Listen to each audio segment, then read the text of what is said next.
Hello, everybody. Doug Walker here. Without my brother this week, he is out of town, so was unable to see the movie, and we're not able to do a sibling rivalry. But the next time a big movie comes out, we'll do it then.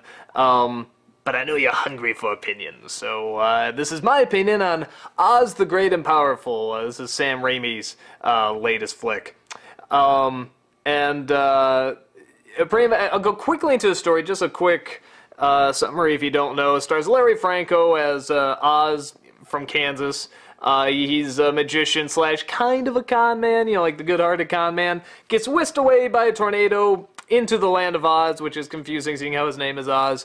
And if this really is a real world thing, by the way, and it's not a dream, which they're indicating in this one, it's how does Oz really work? How does it incorporate these things? Like, the world will exist based on certain things around this person. It's very confusing, but on top of that, there's a prophecy, so maybe everything was planned from the very beginning. The prophecy of course, the chosen one who will come down and bring order and balance to the land.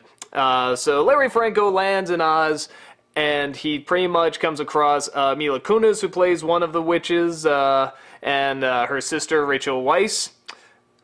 British sister that looks nothing like her. I think I say that in the bum review, but that's really distracting. They pretty much tell him that he is the chosen one. He's going to bring order and balance. And in order to do that, you need to defeat the Wicked Witch, who's over on the other side of Oz. Go kill her. So he sets off on that adventure, and what a shock, he comes across colorful characters along the way who join him in his quest. And there's a couple twists and turns here and there, not big ones, mainly obvious ones, but, they're in there, and I won't give it away. And actually, the big thing I'll say early on is that, because the movie does look good, and if you're watching it from the beginning with the black and white stuff and the square ratio, which was very clever, and when you get to Oz, if you think to yourself, wow, this looks kind of muted and not as awesome as I thought, wait, there actually is a reason why the Emerald City doesn't look as colorful, and it's the really colorful, really visually, holy shit, this is beautiful stuff is coming. So if you're watching the movie and you get to that point, you're like, oh man, what a letdown. It's like, there's good visual stuff coming. So, hold out for it. But with that said, there is some stuff that's really, really cool in this movie. I mean, not just visually, I think the story in this movie, this is a really good, solid story. Just when I was looking at the problems that I was saying to myself, no, the layout's great.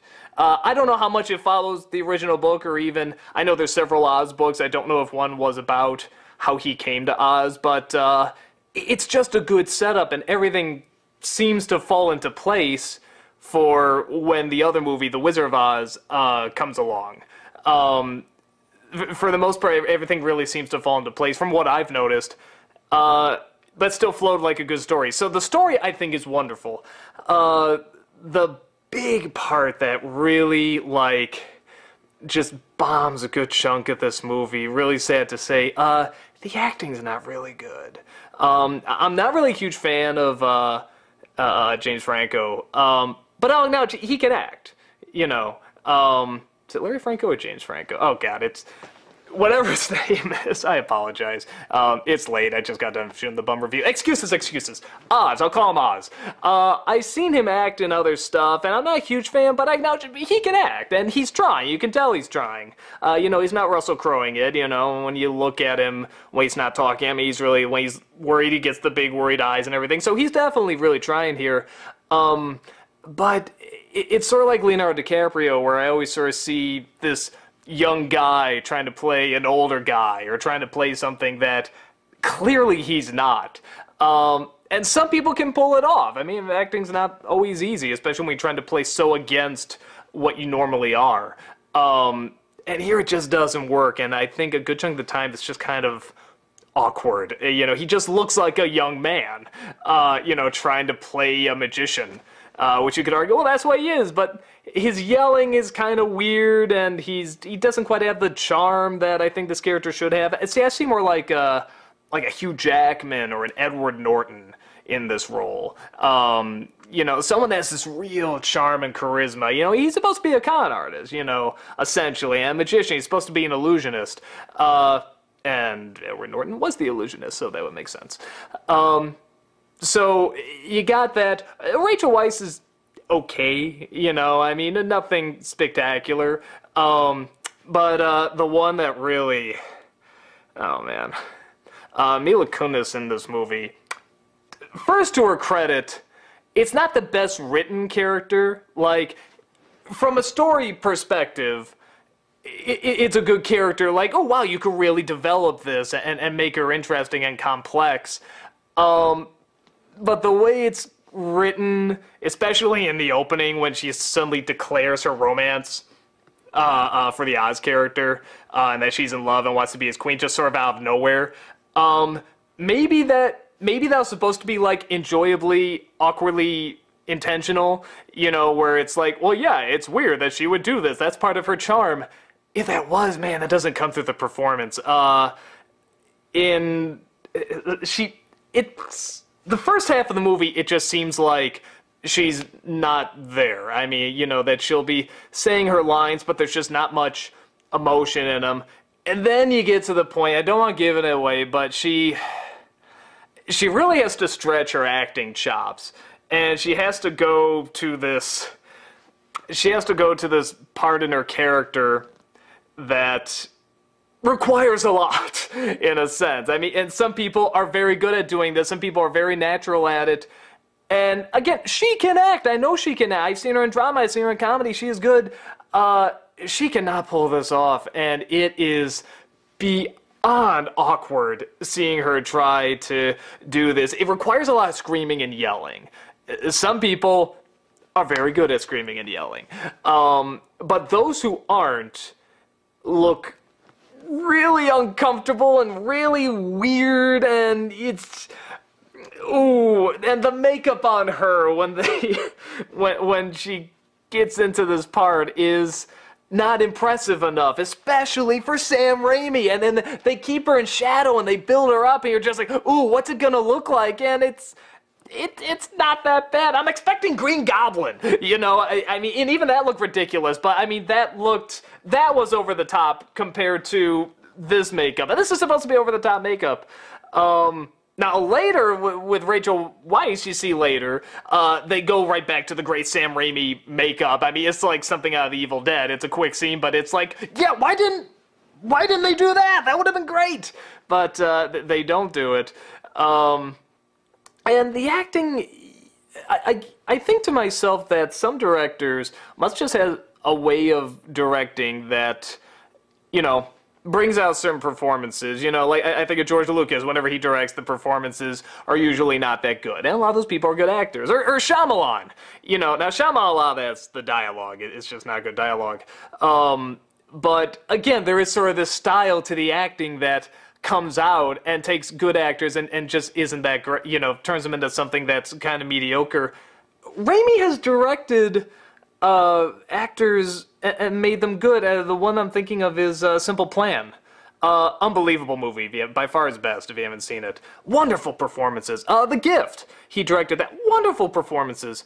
I don't know what happened. It's like as soon as he got into Spider-Man, everything just went really hokey. It's like he went right back to the Evil Dead hokey days, and I don't know if it's a time issue or what, but something about the acting in the movies just comes off as really, I don't want to say stilted, just something's a little off. And I don't know what it is, I don't know how to fix it, but it's never quite right, with the exception of one character, actually two characters. Zach Braff plays a monkey in this, which may annoy some of you. I actually thought it was okay, I thought he did pretty decent. But the other character, this character fucking steals the show, is the little China girl. There's a girl made out of China in this. And just from the moment she appears, I mean, first of all, beautiful effect. I mean, for the most part, it looks like she's there, although they never got anytime they pick her up, it never looks like they're really picking her up. But the reflection on her looks great. The expression on her looks great. The actress that got to play her was great. Anytime she popped up in this movie, it's just like, it's like a Wizard of Oz movie. It's just like, oh, I mean, it's just so likable, this thing.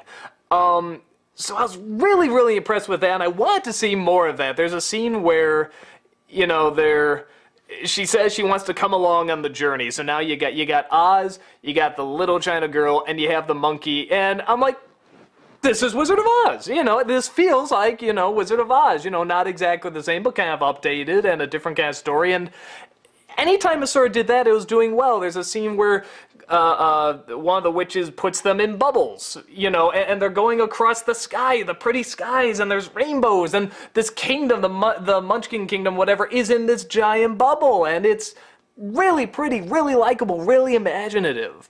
And anytime they did that stuff, it was great. The parts where it gets really just monotonous and slow is anytime they're doing something in the story where you know exactly what's gonna happen.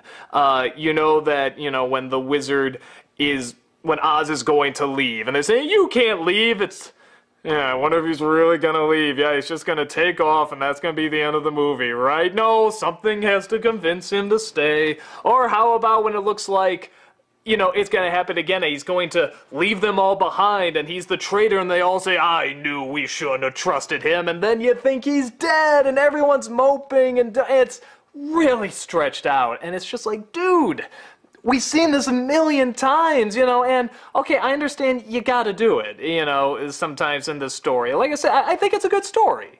I think it's a good setup for a story, so I understand you gotta go through this, but oh, come on, can't you speed it up? I mean, the part where they think he's dead, I mean, people are just sitting there and holding each other and, oh, geez, and look at your wizard, he's dead. I'm like, will you just get on with it? And there's so many scenes like that. And there's one or two scenes where I'll give the movie credit where sometimes the emotional bits do work, like early on. Some of the best stuff is in the opening, when it's black and white. You know, there's a scene where he's having a conversation with this woman who someone proposed to her and they used to have a thing, and it felt pretty good, and it was quiet, and there was no music, and it felt very genuine. There's the introduction of the little China girl, I mean, is just a wonderfully touching scene. And it's so well handled. You know, it reminded me of when the Sandman comes to life in Spider-Man 3. I mean, it's like, in a sense, that's sort of what this is like. You know, it is sort of like the Spider-Man movies where you'll just have these really wonderful, you know, not just visually interesting, but emotionally well done scenes. And then you'll just have others where it just drags so long and it's so slow and you know what's gonna happen and the acting is awkward and weird and so, okay, the bottom line, who would like this movie? If you're a big fan of The Wizard of Oz, you'll probably like the story. If you're not too picky about it, you know, and you're a big Oz fan and you just sort of want to see an Oz-ish movie, you'll like it, okay. If you're looking for some eye candy, you know, and some inventive, I don't want to say effects, but inventive ideas in terms of telling the story, because like I said, the opening is very clever, and the opening credits are very clever. And some of the ideas about Oz are very clever. You know, if you're looking for something that can have very industrious moments, you'll get them. Sometimes you gotta hold out for them, but, you know, they're there. I'd say people wouldn't like it if you're really thinking this is gonna be like the original Wizard of Oz, which I don't know who really is. But if you're thinking like, yes, this is gonna take me right back to my childhood, probably won't. There's too many distracting moments. If you're looking for good performances, don't go here. I hate talking like that because it looks like they're trying, but they just really don't come across. Yeah, it's not really much of an action film. If you're looking for a lot of good visuals, there are some good visuals, but it's not throughout the whole film. Like I said, in some moments they're kind of muted. My overall opinion, I'm very split on it because, like I said, some parts are just so cool. And so, you know, some parts did sort of make me feel like a kid again. Like I said, the introduction of the China girl I thought was very well done.